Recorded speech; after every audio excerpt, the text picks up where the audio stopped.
So I'm often asked, what are the top 5 most common limiting beliefs? And it's really interesting, after you've coached a lot of people, you start to see patterns come up.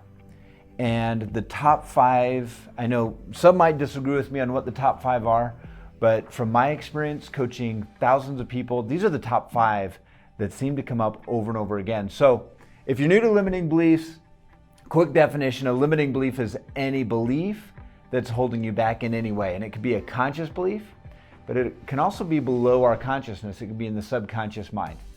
So these are the top 5 limiting beliefs that keep us in prison. So the number 1 limiting belief that comes up over and over again is this one right here: I'm not good enough. This one has stopped more people from success than really anything else. So how do you know if you have this limiting belief? Well, often if you have really low energy, bad body posture, these are tells that give us an idea that you have this limiting belief. If you hear yourself saying things like, well, I just don't have enough time. I just don't have enough money. I don't have enough this. I don't have enough that. This scarcity mentality can always be traced back to I'm not enough.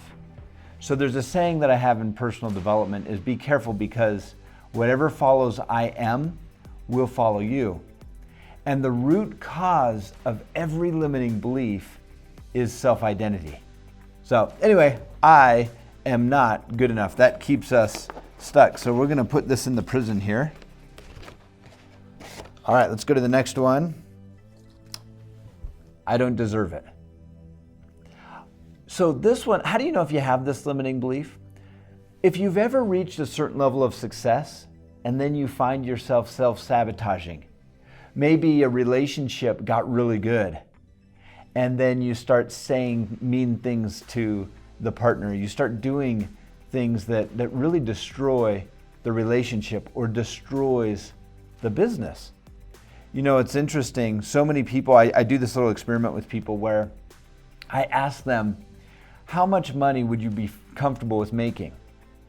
And we start with $500 a month, extra a month, $1,000, $2,000, $3,000. And what happens is inevitably, and I've done this with a lot of people, is they start to hit a ceiling of the amount of money they think they are deserving of making. We call this the threshold of deservingness.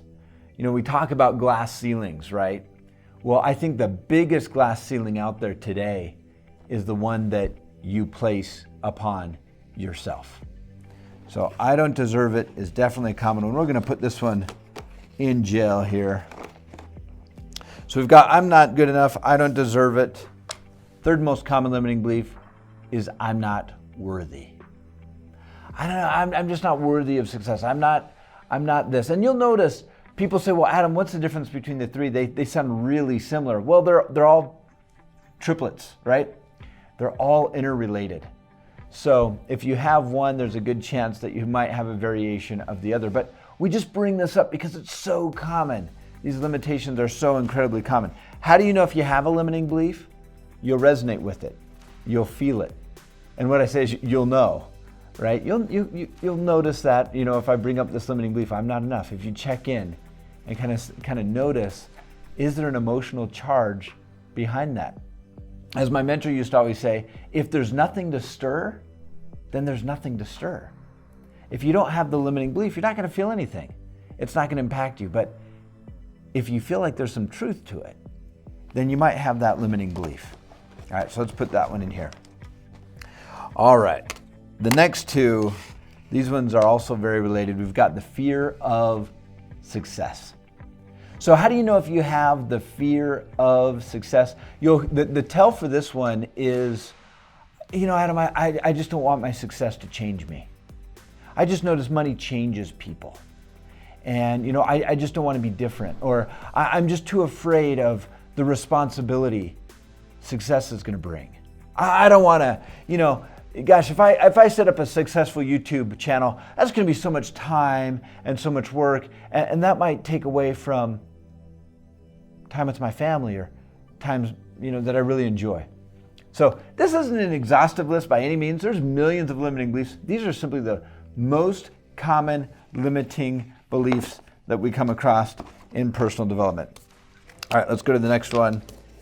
Here's a common one right there. Fear of failure. All right, so the fear of failure, this one's incredibly common, and it stops a lot of people from succeeding. They're so afraid of failing. So how do you know if you have the fear of failure? Well, when you catch yourself saying things like, why try? Why should I even try? It's, I'll probably not make it. It's not going to work out. You catch yourself saying the what if down thoughts. Well, what if it doesn't work out? What if this happens? What if that happens? What if this pain comes into my life? And so you're constantly thinking of the negative. Now, here's the thing with the fear of failure, why it's so common. We're actually hardwired to fear failure. It's just part of our nature. Let me give you an example of this. If a friend or a family member or a lover, this is a good one. Think of your significant other, if you have one, or a dear friend or a family member you really love. But it works the best with a lover. Like if they say they're going to be there at 2 o'clock and it's an hour, 2 hours, 3 hours late, what's the first thought that comes in your mind? What happened to them? You'll notice that most people go to the drastic things like, well, they must have been in a car wreck, or they're cheating on me, right? They go immediately to the worst case scenario. The mind naturally does this. It's going to take anything that you're going to do, whether it's YouTube or your business, and it immediately goes to worst case scenario. What's the worst that can happen? Artists, I talk to so many authors or artists or YouTube people that when they're getting out there and they're first showing their art to the world, the insecurity that brings up. What if I'm ridiculed? Right? What if people critique me? What if they say bad things about how I look or how I talk, or they don't like me? And so they go through all these insecurities, and this is totally natural. It's just part of the way we are hardwired. So the fear of failure, we're going to put that one in prison. All right, so if you have one of these limiting beliefs, how do you get rid of them? I did a video on that, the top 5 ways to clear your limiting beliefs. Actually, it's how to clear your limiting beliefs in 5 steps by Adam Mortimer. You can find that and learn more about this. But let me tell you, when you clear these limiting beliefs, and when we talk about clearing, let me be really clear about what I mean.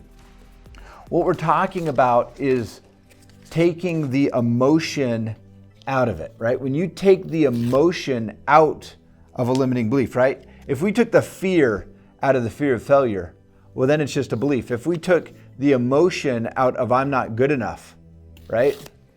Well, then it's just a belief. And a belief without an emotion is like a car without gas.